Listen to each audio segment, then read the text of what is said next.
अस्सलाम वालेकुम दोस्तों। आज का हमारा टॉपिक है हज़रत मोहम्मद सल्लल्लाहु अलैहि वसल्लम का आखिरी हज।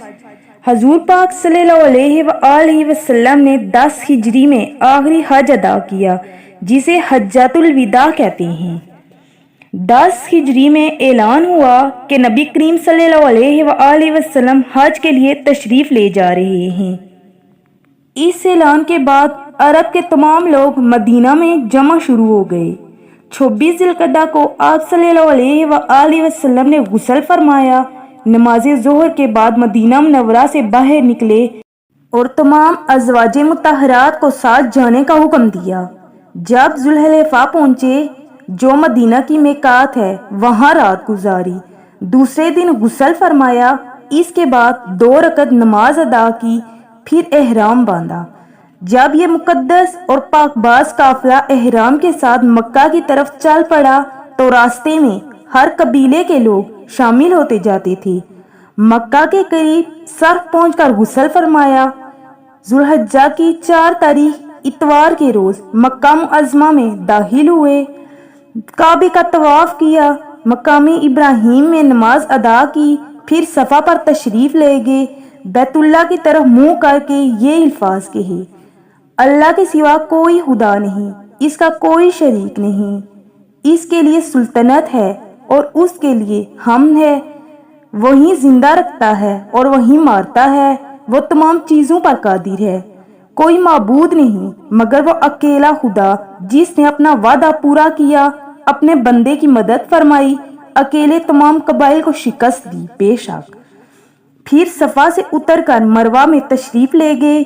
सफ़ा और मरवा की सई और तवाफ से फारिग होकर जिन लोगों के पास कुर्बानी के जानवर थे, इन्हें एहराम खोलने का हुक्म दिया। आप सल्लल्लाहु अलैहि वसल्लम के पास भी कुर्बानी का जानवर था। इस वजह से आप सल्लल्लाहु अलैहि वसल्लम ने एहराम न खोला। जिलहज की 8वीं तारीख को आप सल्लल्लाहु अलैहि वसल्लम तमाम हाजियों के साथ मना में गए। जोहर, असर, मगरिब, इशा, सुबह की नमाजें मना में अदा की। 9 ज़ुल्हज को नमाज फजर के बाद मैदान अरफात में तशरीफ ले आए। यहाँ नाका पर सवार होकर आखिरी खुतबा दिया, जो इस्लामी तालीमात का निचोड़ है। इस खुतबे को इंसानियत का मंशूर आज़म कहा जा सकता है। इसका तर्जुमा ये है, तमाम तारीफ़ें सिर्फ अल्लाह ताला के लिए हैं। हम इसकी हमद करते हैं, इससे मदद तलब करते हैं, उसी से अपने गुनाहों की माफ़ी चाहते हैं और उसी के ज़हूर इजहार नदामत करते हैं। हम अपने दिलों को फितना अंगेजियों, अपने अमाल को बुराइयों के मुकाबले में उसी की पनाह मांगते हैं। जिसे अल्लाह सीधे रास्ते पर चलने की तौफीक दे, उसे कोई भी गुमराह नहीं कर सकता, और जिसे वो हिदायत की तौफीक न दे, उसे कोई राह रास्त पर नहीं ला सकता। बेशक और मैं ऐलान करता हूँ इस हकीकत का कि अल्लाह ताला के सिवा कोई माबूद नहीं, वो अकेला है, इसका कोई शरीक नहीं। और मैं ऐलान करता हूँ इस हकीकत का, मोहम्मद सल्लल्लाहु अलैहि वसल्लम इसका बंदा और इसका रसूल है। अल्लाह के बंदो, मैं तुमको उसी की इबादत की नसीहत करता हूँ और तरगीब दिलाता हूँ। मैं आगाज़े कलाम इस बात से करता हूँ, ऐ लोगों, मेरी बात गौर से सुनो। मैं तुमको वजाहत से बताता हूँ, क्योंकि मैं ऐसा नहीं समझता कि इस साल के बाद तुमसे इस मकाम पर मुलाकात कर सकूं। बेशक ऐ लोगों, तुम्हारे खून और तुम्हारे माल हराम कर दिए गए हैं, ताकि तुम अपने रब के हुजूर जाकर पेश हो जाओ। जैसा कि तुम्हारे इस महीने में और तुम्हारे इस शहर में तुम्हारा ये दिन हराम है, तुम आगाह रहो कि मैंने बात पहुंचा दी। ऐ अल्लाह, तू खुद भी गवाह रहो।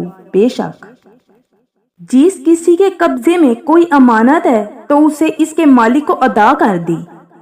दौरे जाहलियत का सूद कल अदम कर दिया गया है। अलबत्ता तुम्हारे लिए रासुल माल पर हक होगा। न तुम किसी पर जुल्म करो, न तुम पर जुल्म किया जाए। अल्लाह ने फैसला कर दिया है कि कोई सूद न रहने पाए। सबसे पहले मैं अपने चचा अब्बास बिन अब्दुल मुत्तलिब के सूदी मुतलबात को कलअदम करता हूँ।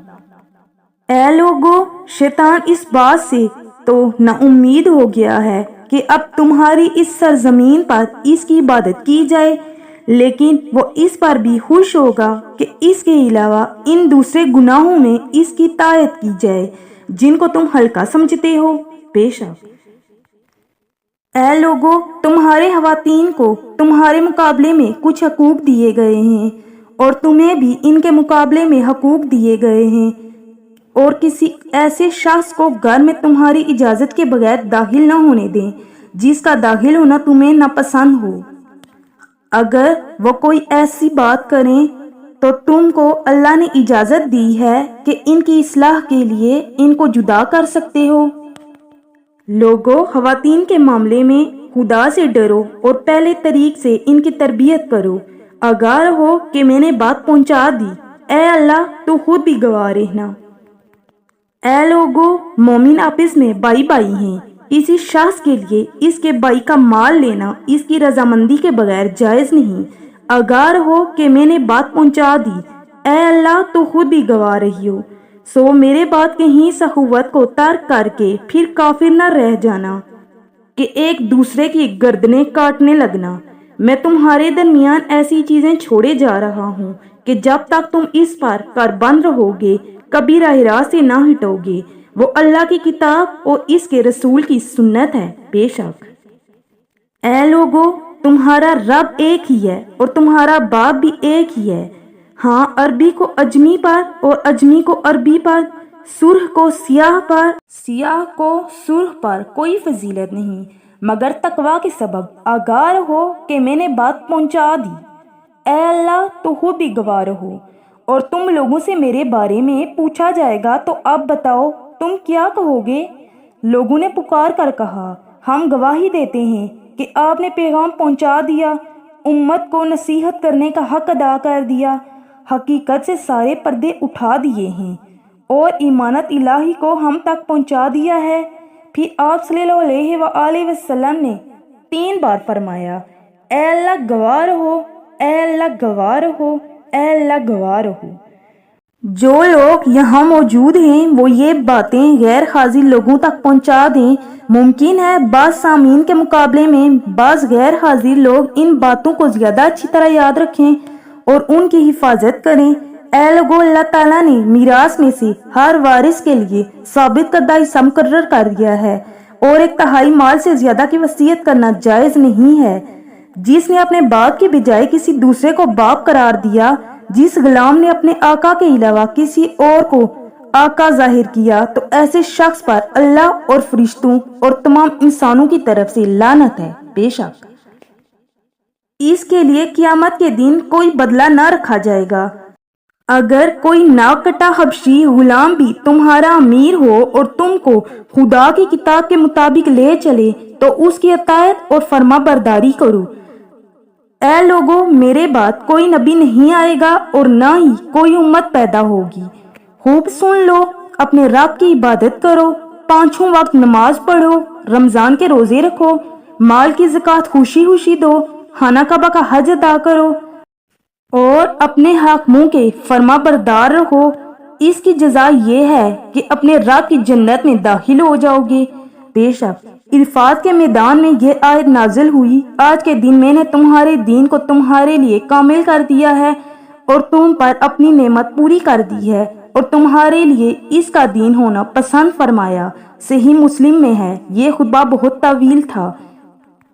خطبے کے بعد حضرت بلال رضی اللہ تعالی عنہ نے اذان کہی اور رسول پاک صلی اللہ علیہ وآلہ وسلم نے ظہر اور عصر کو ایک ساتھ ادا فرمایا۔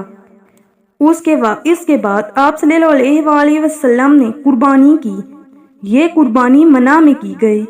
قربانی سے فارغ ہو کر بیت اللہ کا طواف کیا۔ 14 ذی الحجہ کو نماز فجر خانہ کعبہ میں ادا کر کے رسول پاک صلی اللہ علیہ وآلہ وسلم اور سب لوگ مدینہ کی طرف روانہ ہو گئے۔ مدینہ کے قریب پہنچ کر ذوالحلیفہ میں رات بسر کی۔ صبح کے وقت رسول پاک صلی اللہ علیہ وآلہ وسلم مدینہ میں داخل ہو گئے۔